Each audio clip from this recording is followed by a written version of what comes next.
যে মা আলো দিশা তোর প্রলয়ঙ্করী রূপে কেঁপে ওঠে শত্রুর তরবারি জয় জয় মা জয় জয় মা রানী মা। Hello everyone, welcome back to another blog of Dreamland. আজকে আমরা চলে এসেছি 51তম সতীপীঠের মধ্যে একটি সতীপীঠে, যেখানে মায়ের ডান পায়ের বুড়ো আঙুল পতিত হয়েছিল বলে কথিত আছে এবং সেখানে মা যোগাদ্দা রূপে পূজিত হয়। আজকে সেখানকারই মাহাত্ম্য তোমাদের সামনে তুলে ধরবো। আর এই মুহূর্তে আমরা রয়েছি কৈচর হল্টে, যেটা কাটোয়া মহকুমার অন্তর্গত। এখান থেকে আমরা টোটো চেপে যাব ক্ষীরগ্রামে। তো চলো আজকের ভিডিও শুরু করা যাক। আজকে আমাদের গন্তব্য হলো ক্ষীরগ্রামের মা যোগাদ্দার মন্দির। এই মন্দিরে আসতে হলে হাওড়া বর্ধমানগামী মেন বা কট লাইন হয়ে আপনাদের আসতে হবে বর্ধমান জংশনে। হাওড়া জংশন স্টেশন থেকে বর্ধমান জংশনের দূরত্ব 105 কিলোমিটার। আমি কয়েকটি মেন লাইনের ট্রেনের টাইমিং স্ক্রিনে দিয়ে রাখলাম।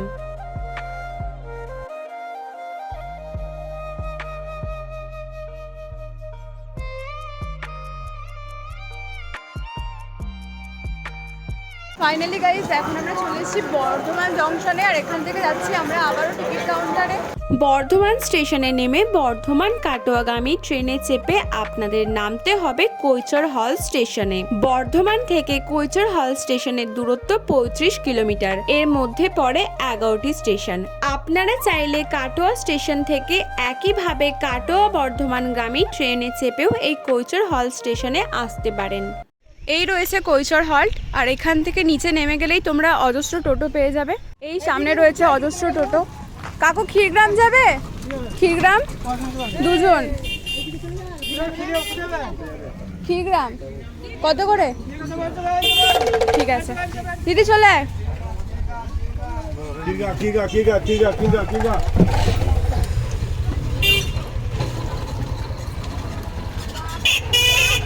ফাইনালি আমরা 20 টাকা পার হেড ভাড়া দিয়ে উঠে পড়েছি এখন টোটোতে। এখানে আমরা যাব 20 মিনিট। কাকু কতক্ষণ লাগবে? আচ্ছা, 20 মিনিট লাগবে আমাদের সময়। তো আমরা পৌঁছে যাবো ক্ষীরগ্রামে। তো চলো ভিডিওটা কন্টিনিউ দেখতে থাকো। কৈচর হল স্টেশন থেকে ক্ষীরগ্রামের দূরত্ব মাত্র 4 কিলোমিটার।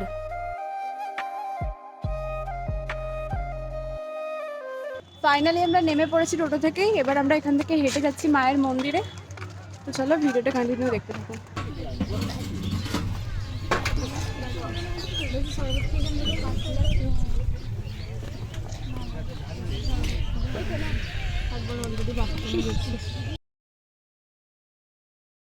বৈশাখ সংক্রান্তি তথা 31শে বৈশাখ ভোরবেলা মাকে তোলা হয় এবং উত্থান মন্দিরে সারা দিন রাত সাধারণের দর্শনের জন্য রাখা হয়। কাঠের 4টি পায়া যুক্ত পাটাতনের ওপর মা শায়িত থাকেন। রশি দিয়ে টেনে জলের বাইরে আনা হয়। জলে বাহিরে আসার সঙ্গে সঙ্গেই দত্ত বংশের ছাগ বলিদান হয়। সেই বলিদানের রক্ত চিনি মন্ডা সহকারে মায়ের মুখে দেওয়ার পরেই মন্দিরের উদ্দেশ্যে রশি টানা শুরু হয়। সারা দিন রাত দর্শনের পর ভোরের রাতে মা পুনরায় জলে চলে যান। ভোরে মন্দির হতে নামার আগে সুরেশচন্দ্র চক্রবর্তীর বংশ হতে মশাল আসতেই হবে। মশাল আসার পর মন্দির হতে মা জলে যাবার জন্য প্রস্তুত হন। জলে নামার আগে মা ডোমের বলিদানের রক্ত চিনি মন্ডা সহকারে মুখে নিয়ে চলে যান।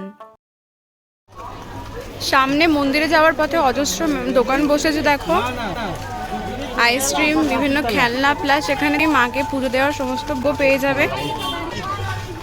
আর ভিড় দেখো খালি এখানকার। আর এখনো এখানে পাঠা বলি চলছে।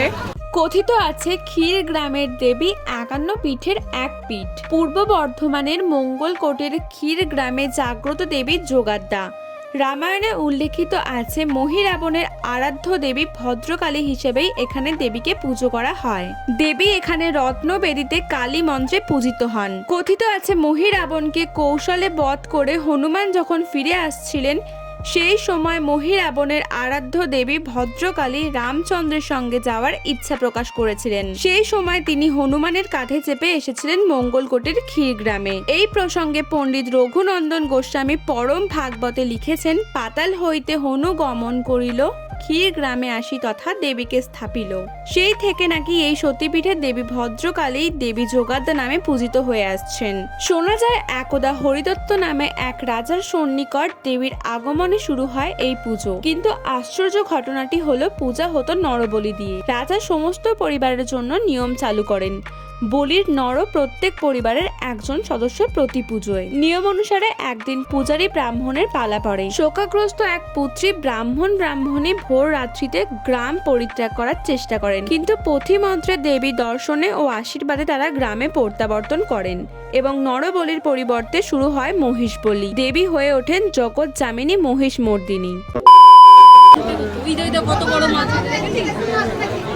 বিশাল বড় বড় মাছ, বিস্কুটের গুঁড়ো আনলে ওরা খায়। দিয়েছি বিস্কুট।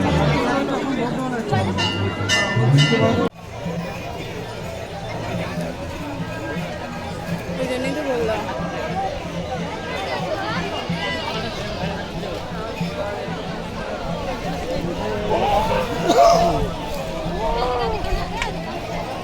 ফেরার পথে এখানে দেখতে পাচ্ছি মায়ের মন্দিরে ভোগ খাওয়ানো চলছে, তাই আমরা যাচ্ছি ভোগ খেতে।